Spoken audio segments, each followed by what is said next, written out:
Selamat pagi dan salam sejahtera bagi kita semua. Yang saya hormati Bapak Kepala SMA Negeri 3 Binjai beserta para Bapak Ibu guru hebat, rekan-rekan seperjuangan, Bapak Ibu guru SMA Negeri 3 Binjai. Pertama dan yang utama, marilah kita bersyukur kepada Allah Subhanahu wa taala, Tuhan Yang Maha Esa, karena berkat rahmat dan karunia-Nya kita masih diberi kesehatan dan kesempatan sehingga kita dapat berkumpul di salah satu ruangan di SMA Negeri 3 Binjai ini dalam rangka diseminasi budaya positif sebagai penugasan saya untuk modul 1.4. Bagi yang muslim, marilah kita berselawat kepada junjungan kita Nabi besar Muhammad SAW. Semoga kelak kita mendapat syafaatnya di yaumil akhir. Amin amin ya rabbal alamin. Baik Bapak Ibu sekalian, sebelumnya mohon maaf mengganggu jam istirahat Bapak Ibu sekalian. Berdirinya saya di depan ini bukanlah karena saya lebih hebat dari Bapak Ibu, bukanlah karena saya mau menggurui, tidak Bapak Ibu sekalian. Saya berdiri di depan ini sebagai penyampai amanah selaku CGP Angkatan 9 yang harus melakukan diseminasi terkait tentang budaya positif. Mohon izin ya Bapak Ibu. Saya izinkan Bu dengan ikhlas. Ya, baik, untuk diseminasi konsep-konsep inti budaya positif, saya mulakan dengan pemikiran Ki Hajar Dewantara. Ya, sebelumnya saya ucapkan selamat datang kepada Bapak Ibu guru selaku peserta diseminasi, Bapak Ibu guru hebat, mari saling dukung, saling belajar bersama dan berkolaborasi. Untuk diseminasi ini saya mulakan dengan pemikiran Bapak Ki Hajar Dewantara. Selaku Bapak Pendidikan Nasional, beliau menyampaikan bahwa tujuan pendidikan adalah untuk menuntun segala kodrat yang dimiliki anak agar mencapai keselamatan dan kebahagiaan tingginya. Ingmadyo Mangunkarso dan Tekuri Handayani. Masih ingat ya Bapak Ibu kira-kira apa artinya? Iya. Kalau Ingarso Sunggulodo tadi di depan sebagai contoh teladan ataupun pemimpin, kemudian Ingmadyo Mangunkarso di tengah sebagai penyemangat, sebagai pemersatu juga bisa ya. Kemudian yang terakhir Tukuri Handayani di belakang sebagai pendorong. Ya. Nah, yang kita bahas tentang budaya positif. Apa itu budaya positif? Jadi budaya positif itu merupakan perwujudan dari nilai-nilai atau keyakinan universal yang diterapkan sekolah. Itu akan melahirkan suasana positif. Kemudian suasana positif akan mendukung terlaksananya pembelajaran yang kondusif. Kemudian suasana positif bisa membuat lingkungan belajar lebih menyenangkan sehingga pembelajaran dapat terlaksana tanpa beban dan tekanan. Kemudian suasana positif juga akan dapat membentuk karakter positif siswa, akan menjadi peserta didik yang memiliki budaya positif dan otomatis juga lingkungannya bisa menjadi lebih positif. Siswa sesuai dengan profil pelajar Pancasila. Untuk melahirkan nilai-nilai kebajikan sesuai dengan profil pelajar Pancasila. Bapak Ibu masih ingat 6 dimensi yang terdapat dalam profil pelajar Pancasila? Sesuai dengan harapan suaranya, mohon maaf ya Bapak Ibu. Iya, lagunya seperti ini. Pelajar Pancasila beriman dan bertakwa pada Tuhan Yang Esa dan berakhlak mulia, berkebinekaan global, gotong royong mandiri, kreatif dan bernalar kritis. Iya, beri tepuk tangan untuk kita semua. Terima kasih Bapak Ibu sekalian. Dalam memori kita tentang dimensi-dimensi pada profil pelajar Pancasila. Ayo, 1, 2, 3. Pelajar Pancasila beriman dan bertakwa pada Tuhan Yang Esa dan berakhlak mulia, berkebinekaan global, gotong royong mandiri,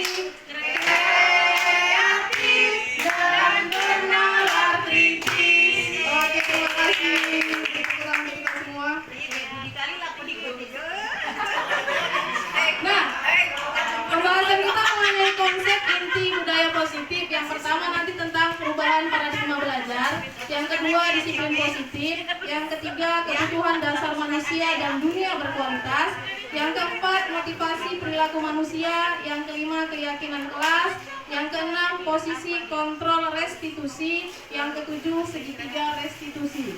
Terus terang Bapak Ibu, ini juga banyak hal-hal baru yang saya pelajari yang sebelumnya belum saya kenal tentang budaya positif, terutama tentang restitusi. Ya, apa itu nanti akan saya jelaskan lebih lanjut. Kita masuk pembahasan yang pertama tentang pembelajaran dengan paradigma baru. Yang sini ditekankan bahwa pembelajaran itu harus berpusat pada murid. Nah, nanti kedepannya berarti kita selaku Bapak Ibu Guru hanyalah sebagai fasilitator. Harapannya muridlah yang lebih aktif dalam pembelajaran. Tapi sepertinya sampai saat ini belum juga bisa terwujud ya Bapak Ibu. Mudah-mudahan ke depan kita bisa sama-sama untuk mewujudkannya. Kemudian berikutnya, pembelajaran dengan paradigma baru yaitu dengan pembelajaran berdiferensiasi. Jadi harapannya dalam pembelajaran itu kita bisa memenuhi kebutuhan siswa, termasuk juga dengan gaya belajar mereka yang beragam. Nah, adalah norma-norma yang berisikan aturan-aturan dan sanksi yang harus diikuti oleh semua anggota masyarakatnya. Iya, beri tepuk tangan untuk terima kasih luar biasa sekali pemikirannya. Kalau enggak kami malu. Iya, jadi secara ringkas disiplin itu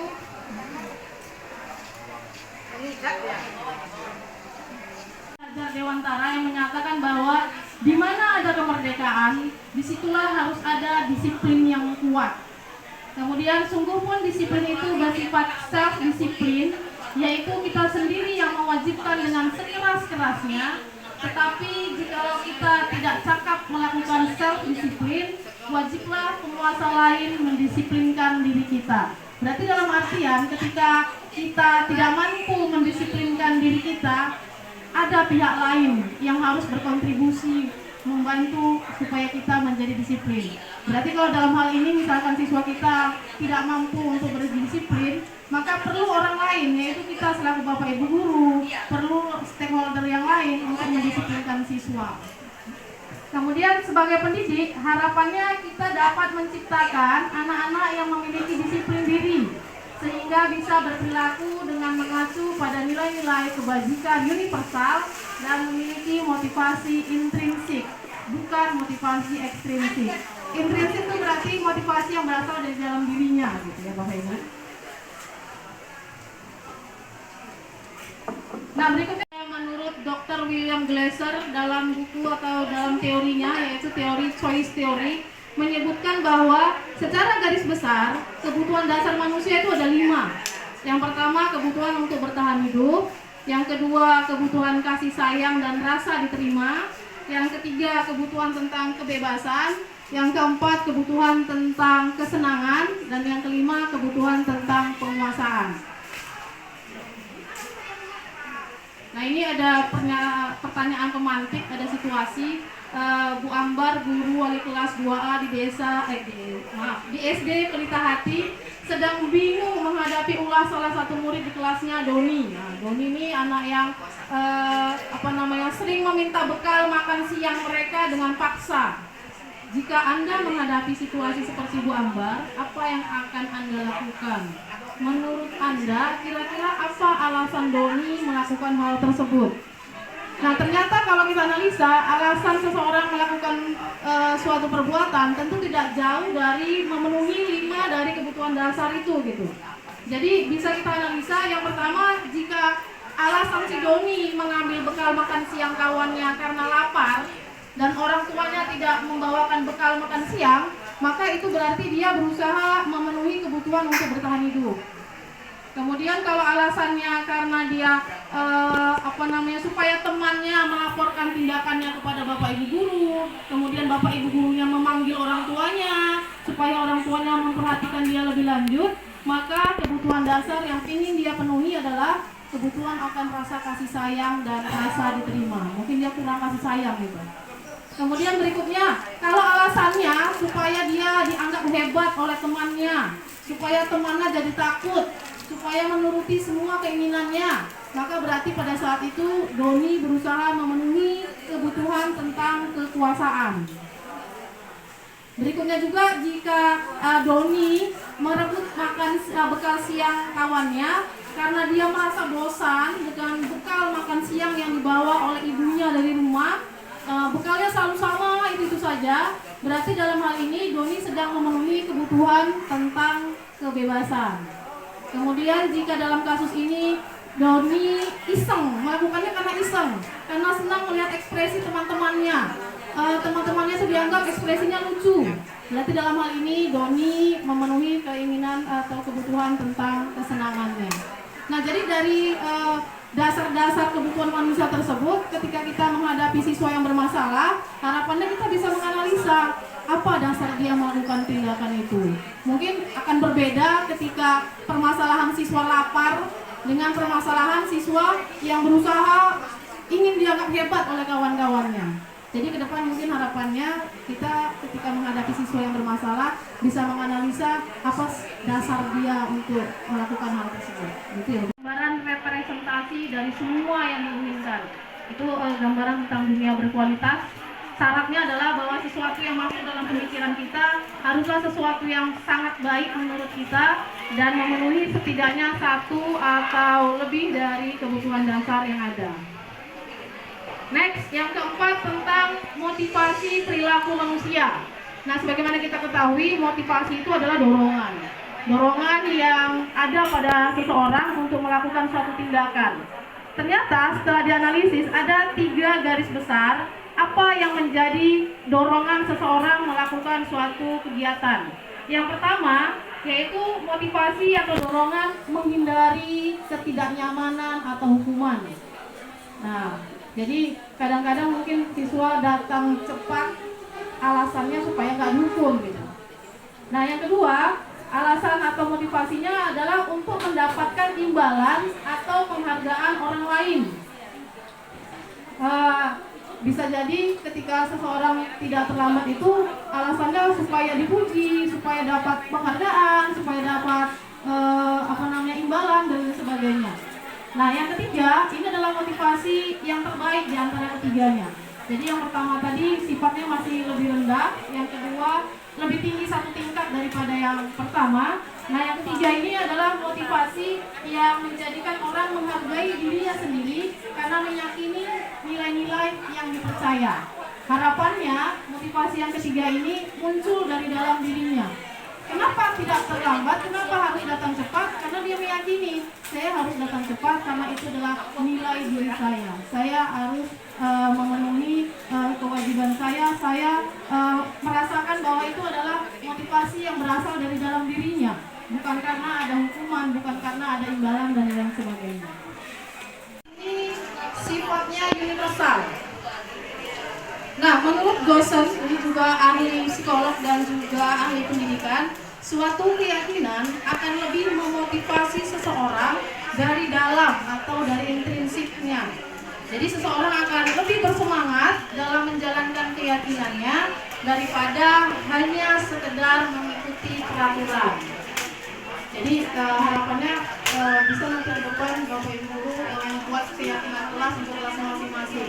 Apa yang bisa dikelola dari kelas tersebut supaya anak-anak memiliki motivasi intrinsik dari dalam dirinya. Jadi harapannya Bapak Ibu. Sifat umum. Kemudian dibuat dalam bentuk positif.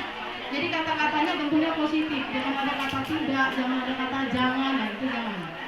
Kemudian lebih baik sedikit saja agar mudah diingat siswa. Kemudian dibuat oleh semua warga kelas atau sekolah, dilibatkan untuk membuat tersebut. Kemudian lagi disesuaikan dengan kondisi kelas dan sekolah agar mudah diterapkan. Nah, ini contoh-contoh dari keyakinan yang dimiliki oleh organisasi atau lembaga yang terangkum dalam modul 1.4. Nah, sebagai kita selaku institusi pendidikan, maka keyakinan kelas yang harus kita terapkan yaitu keyakinan tentang profil pelajar Pancasila. Harapannya itu nanti dalam pembelajaran kita bisa mewujudkan profil pelajar Pancasila yang ada 6 dimensi tersebut. Jadi kalau kita baca macam-macam ya Bapak Ibu, banyak sekali keyakinan-keyakinan kelas yang bisa diterapkan dalam kelas kita masing-masing. Nah, yang keenam adalah restitusi. Ini juga mungkin bahasa yang baru, saya juga baru mengenal dalam kegiatan CGP ini. Apa itu restitusi? Restitusi adalah proses menciptakan kondisi bagi murid untuk memperbaiki kesalahan mereka sehingga mereka bisa kembali pada kelompok mereka dengan karakter yang kuat. Nah, ada 5 posisi kontrol restitusi. Kira-kira yang mana ya yang sering kita laksanakan dalam kegiatan pembelajaran kita? Yang pertama yaitu sebagai penghukum, yang kedua sebagai pembuat merasa bersalah, yang ketiga sebagai teman, yang keempat sebagai pemantau, yang kelima sebagai manajer. Nah, di antara kelima ini posisi paling rendah atau paling bawah itu adalah sebagai penghukum bertingkat, kemudian yang paling tertinggi adalah sebagai manajer.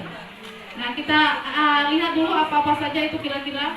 Kemudian bahasa tubuh makanya melotot dari menunjuk-nunjuk, menghardik. Nah, menurut penelitian, jika kita sebagai penghukum, ternyata hasilnya itu adalah kemungkinan murid akan marah dan mendendam atau bersifat agresif. Bisa jadi sesudah kita suruh guru kembali, murid tersebut akan mencoret-coret bukunya atau meja tulisnya. Nah, jadi ini masih posisi yang paling rendah ya Bapak Ibu.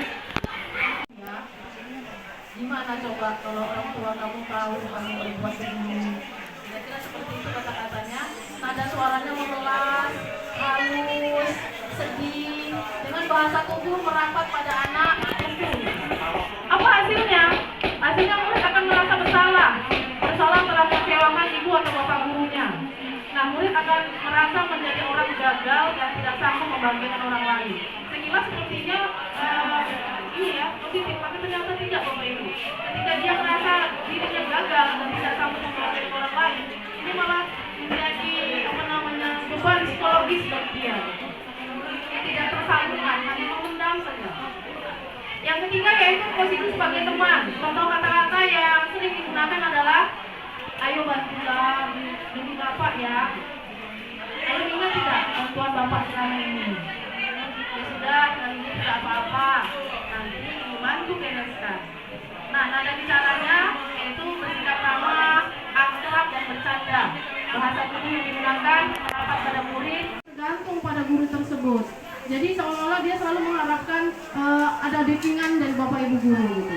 Harapannya sebenarnya kalau dia melakukan sesuatu harusnya dari motivasi intrinsiknya, tidak bergantung kepada bapak ibu guru.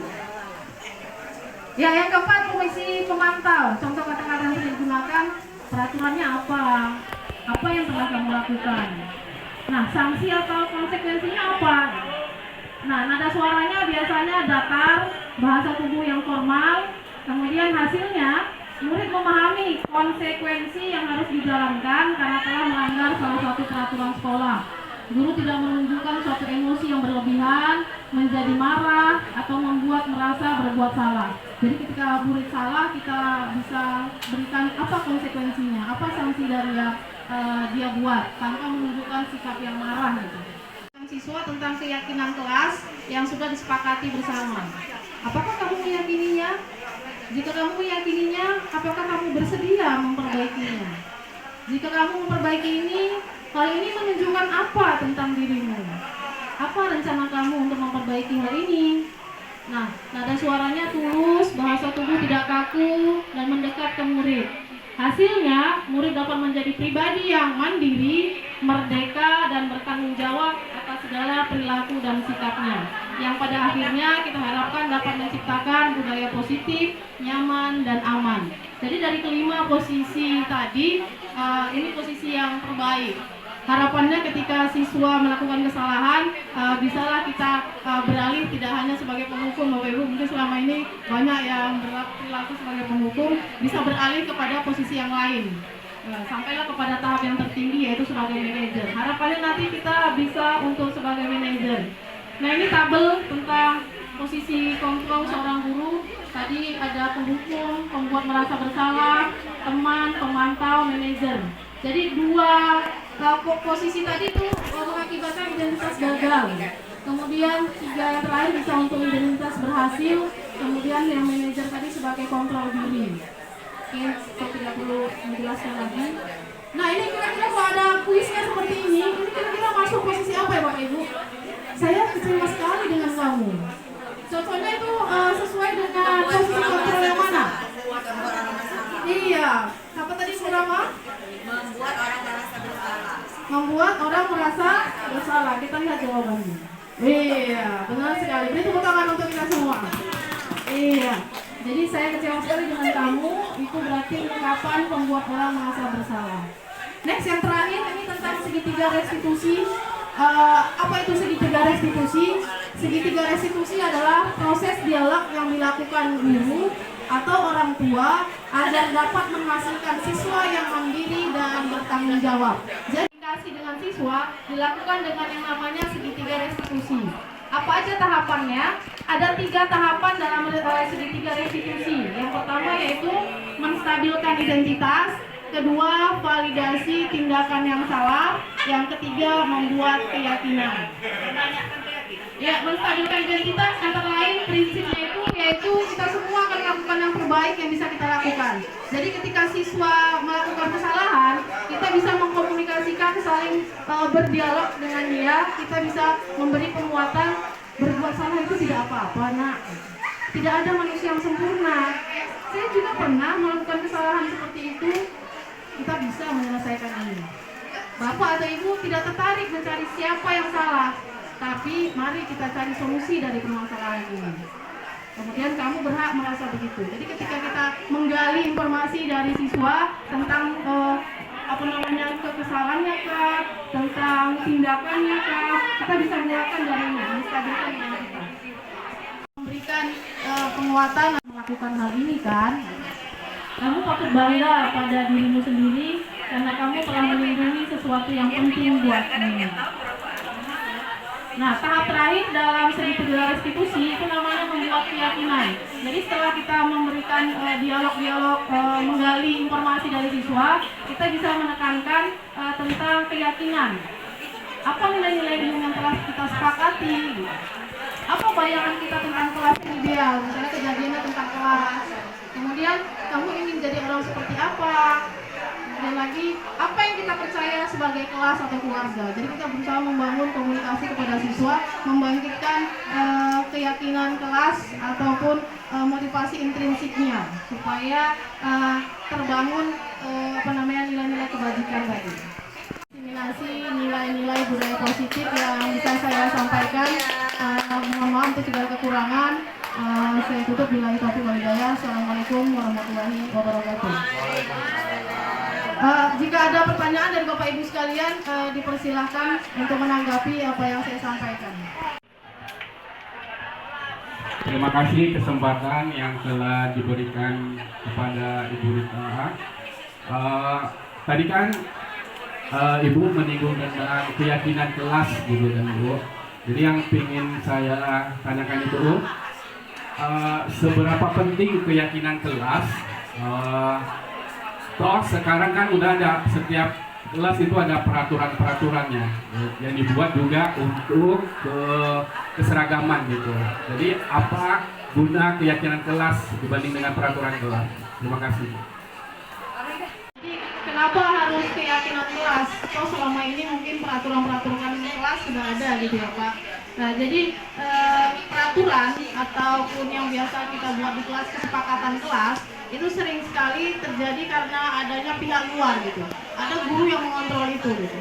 Nah kalau keyakinan kita harapkan itu muncul dari dalam diri siswa, muncul secara intrinsik, motivasi yang berasal dari dalam dirinya gitu. Nilai-nilai kebajikan itu dia yakini nilainya dan itu muncul dari dalam dirinya. Misalnya kalau kita ambil contoh tentang berkendaraan di jalan raya misalnya ya, itu kan kita diwajibkan pakai helm. Nah ketika ditanya kenapa kok pakai helm, mungkin ada orang yang merasa pakai helm karena supaya mematuhi peraturan lalu lintas atau supaya tidak dirazia. Nah itu masih berupa peraturan namanya. Tapi ketika dia merasa bahwa pakai helm itu penting untuk keselamatan, pakai helm itu penting untuk Nah itu namanya keyakinan. Jadi keyakinan itu muncul dari dalam dirinya, tidak bersandar kepada orang lain. Dia muncul secara intrinsik. Nah demikian untuk jawabannya Pak Antoni. Apakah kira-kira sudah bisa diterima? Oke, baik, terima kasih. Beberapa yang itu tadi, seperti kalimat dalam pemantau, kemudian dalam manajer, ada beberapa yang dibilang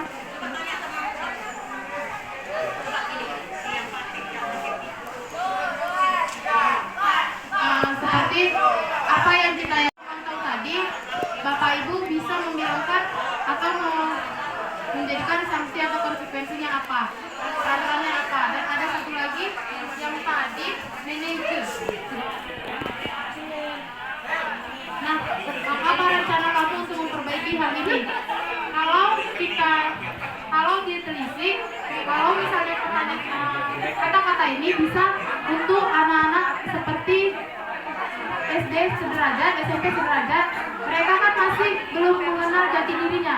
Nah, yang ingin saya tanyakan, bagaimana kata-kata untuk anak sekolah menengah atas dan sederajat agar kita mencapai jadi manajer, pemantau, dan yang lainnya. Buat suatu pertanyaan, luar biasa sekali pertanyaannya. Baik, untuk jawabannya, tadi setelah disampaikan bahwa posisi manajer adalah posisi terbaik, di mana kita selaku guru, ketika siswa memiliki permasalahan, kita perlu menggali keyakinan kelas yang telah disepakati bersama. Jadi kalau memang untuk anak SD, ya berhubung karena saya juga bukan guru SD ya, tapi yang pernah dilakukan ada memang beberapa contoh kegiatan yang penerapan segitiga restitusi sebagai posisi manajer untuk menghadapi permasalahan siswa. Umumnya kalau guru sebagai guru SD ya, itu posisi ketika siswa bermasalah posisinya tidak berhadapan, tapi seperti sahabat gitu, ditanyain pelan-pelan kenapa gitu. Nah, kamu melakukan ini pasti ada alasannya kan, kenapa nak gitu. Nah kalau kita sebagai guru SMA, tentunya kalau berdempetan itu, apalagi kalau guru laki-laki dengan perempuan, takutnya ada asumsi negatif tentang itu. Jadi biasanya kita berhadapan, kemudian kita lakukan semacam dialog kepada siswa tersebut tentang kesalahan yang dia buat. Apa alasan dia melakukan itu? Kenapa itu bisa sampai terjadi? Nah, kira-kira kamu mau nggak memperbaiki ke depannya gitu. Jadi kita berusaha menggali jawaban untuk solusi dari permasalahan itu berasal dari dirinya gitu. Dia yang menjawab terhadap permasalahan yang terjadi. Kita gali, kita bangun dialog komunikasi dengan siswa tersebut. Saya rasa demikian untuk jawabannya Bu Mauli. Apakah sudah bisa terpuaskan Bu Maulida?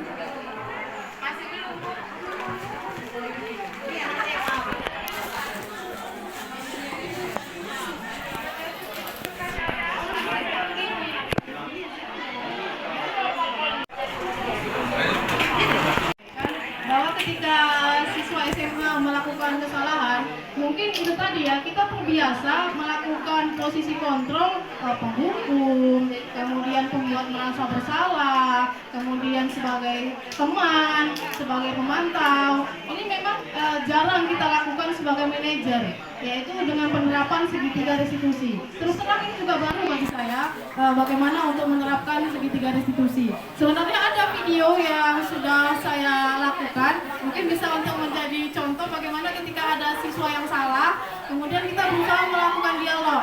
Memang ya, namanya kita masih berusaha merubah paradigma kita yang biasanya selama ini sebagai penghukum, sebagai pemantau atau sebagai teman, kita berusaha untuk menjadi lebih baik lagi sebagai manajer.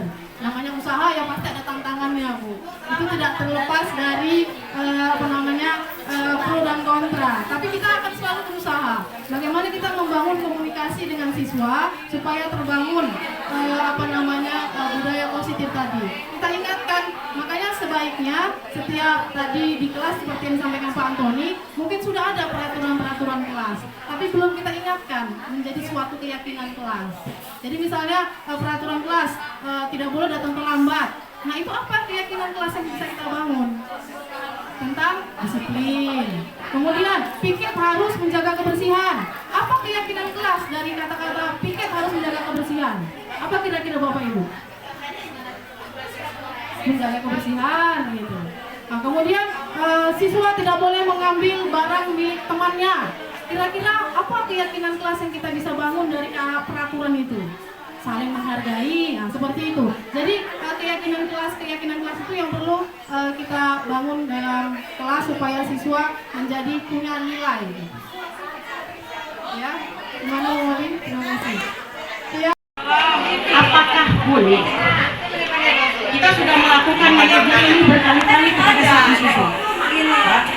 Apakah boleh kami balik? Manajer sudah kita lakukan. Terus tahap keempat juga. Ujungnya akhirnya pemberian hukuman. Kembali ke pertama. Apakah boleh restitusi? Apakah segitiga tadi namanya ya? Bolehkah itu kami lakukan? Karena mungkin seperti kata Ibu Maulida tadi, ini udah kita lakukan lembat lembut ya, tapi tidak kita mengalami perubahan. Gitu loh. Akhirnya mau tak mau beri hukuman, beri sanksi. Gitu. Bolehkah itu kami balik? Nah, lima-limanya boleh kita laksanakan, hanya saja kriterianya ada. Ketika kita melaksanakan sebagai penghukum, itu posisi yang sangat rendah. Harapannya kita meningkat. Harapannya kita bisa meningkat sebagai pembuat masalah, atau lebih baik lagi sebagai teman, atau lebih baik lagi ke depannya sebagai pemantau dengan memberikan konsekuensi atau sanksi, atau ke depannya harapannya tanpa paksaan, tanpa ada ancaman, kita bisa menjadi seperti sahabat. Kita bisa mengingatkan keyakinan yang mereka perlu yakini, yaitu sebagai manajer. Jadi kalau ya memang ya situasi dan kondisi juga, ketika siswanya yang memang terlalu bebal sekali atau selalu sering membuat permasalahan, ya bisa jadi kita kembali ke penghukum, tapi dengan catatan ya itu situasional. Gitu. Harapannya kita bisa terus meningkat sampai bisa menjadi posisi manajer. Terima kasih. Saya tutup edisi untuk diseminasi kali ini dengan billahi taufiq wal hidayah. Assalamualaikum warahmatullahi wabarakatuh. Waalaikumsalam.